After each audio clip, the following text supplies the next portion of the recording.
कहता है husband wife का अगर झगड़ा है तो दुआएं रुक जाती हैं, हालेलुया।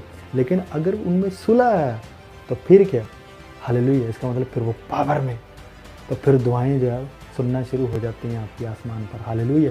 इसका मतलब क्या है, हस्बैंड वाइफ के दरमियान जो लव है, जो पाकीज़गी, जो वफादारी, मैं 3 वर्ड मैंने बोले हैं, इनको याद रखना है। हस्बैंड वाइफ में वफादारी, पाकीज़गी और जो लव है, उसकी पावर को लेकर चलें। शैतान जो है वो आपके आगे कभी खड़ा नहीं हो पाएगा यीशु के नाम में, हालेलुया।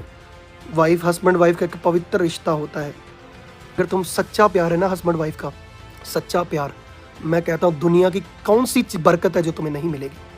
अगर हस्बैंड वाइफ आपस में हाथ पकड़कर प्रेयर करें, मैं कहता हूँ शैतान तुम्हारी जिंदगी से आने से डरेगा यीशु मसीह के नाम में, क्योंकि हस्बैंड वाइफ का पवित्र रिश्ता होता है। साथ में एक दूसरे का हाथ पकड़कर प्रेयर करो, मैं कहता हूँ हिला दोगे तुम, धमाके करोगे बड़े बड़े यीशु मसीह के सामर्थ्य नाम में।